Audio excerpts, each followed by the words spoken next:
வாழிய வாழியவே ஏஆர்எஃப் வாழியவே எஸ்ஆர்எம்யூ தலைமை ஏற்று கோஷம் உண்டு போராடும் எங்களுக்குள்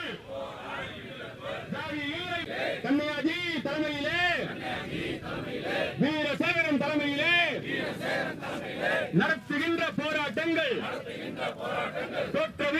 வாழிய வாழிய வாழியவே ஏஆர்எஃப் வாழியவே கன்னியாஜி வாழியவே. ஆல் இந்தியா ரயில்வே மென் ஃபெடரேஷனுடைய அகில இந்திய தலைவரும் எஸ்ஆர்எம்இ பேரியக்கத்தினுடைய பொதுச் செயலருமான டாக்டர் கண்ணையா அவர்களுடைய சீரிய உத்தரவின் பேரிலே அகில இந்திய கோரிக்கை நாள் இன்று நாடு முழுவதுமாக அனுஷ்டிக்கப்படுகிறது. இந்த கோரிக்கை தினம் ஏனென்றால் ஏறக்குறைய 30 கோரிக்கைகளுக்கு மேல் நாங்கள் முன்வைத்திருக்கிறோம்.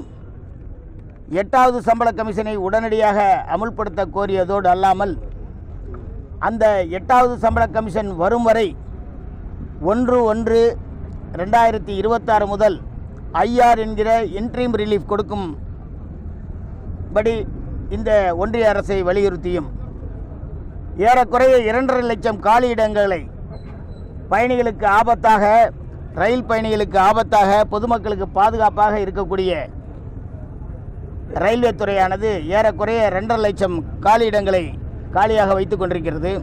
அதை உடனடியாக நிரப்ப கோரியும் யாட்சிக் என்ற பெயரிலே தொழிலாளர்களை கசக்கி பிழிந்து அதிக நேரம் வேலை வாங்குவதை எதிர்த்தும் உங்களுக்கு 8வது சம்பள கமிஷனை பற்றி ரயில்வே தொழிலாளர்களும் மத்திய அரசு ஊழியர்களும் பேசிக் கொண்டிருக்கிறார்கள் என்று உங்களுக்கு தோன்றினாலும் 1946 முதலாக சம்பள கமிஷன் அறிவிக்கப்பட்டு திரும்ப 46, 56, 66, 76, 86, 96, 2006, 2016 நாம் 8வது சம்பள கமிஷனை பெற்றிருக்க வேண்டும். இப்பொழுது 2026 9வது சம்பள கமிஷனுக்காக போராடுகிற இந்த நேரத்திலே 8வது சம்பள கமிஷனுக்கு நாம் போராடுகின்ற அவல நிலையை இந்த ஒன்றிய அரசு ஏற்படுத்தியுள்ளது. 3வது 4வது சம்பள கமிஷனிலே 5 வருடங்கள் காலதாமதமாக்கி இப்பொழுது 9வது சம்பள கமிஷனை ஏற்கக்கூடிய நேரத்திலே 8வது சம்பள கமிஷனை இன்றும் அறிவிக்காமல் கமிட்டி போட்டிருக்கிறேன் என்றெல்லாம் சால்ஜாப்பு சொல்கிறார்கள். இந்த பட்ஜெட்டிலே அதை பற்றி ஒன்றுமே சொல்லவில்லை. 8வது சம்பள கமிஷனை பற்றி நம்மளுடைய மரியாதைக்குரிய நிர்மலா சீதாராமன் அவர்கள் நிதியமைச்சர் எதுவுமே சொல்லவில்லை. அவர்களுக்கு தமிழ்நாட்டை தவிர மற்ற மாநிலங்களுக்கு அவருடைய எண்ணம் செல்கிறது. குறிப்பாக பிஜேபி ஆள்கிற மாநிலங்களுக்கு செல்கிறது. இதுபோல பல்வேறு கோரிக்கைகளை வைத்திருக்கிறோம்.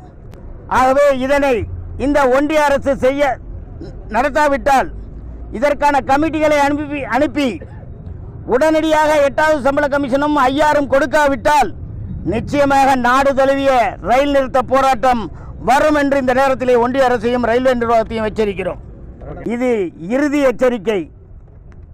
இந்த முறை அவர்கள் செவிசாய்க்க தயங்கினால் நிச்சயமாக நாடு எப்படி 1960, 68, 74 நாடு சம்பித்ததோ ரயில்வே தொழிலாளர்களுடைய காலவரையற்ற வேலை நிறுத்தம் நிச்சயமாக இந்த ஒன்றிய அரசை எதிர்த்து ரயில்வே நிர்வாகத்தை எதிர்த்து நடக்கும் என்று எச்சரிக்கிறோம்.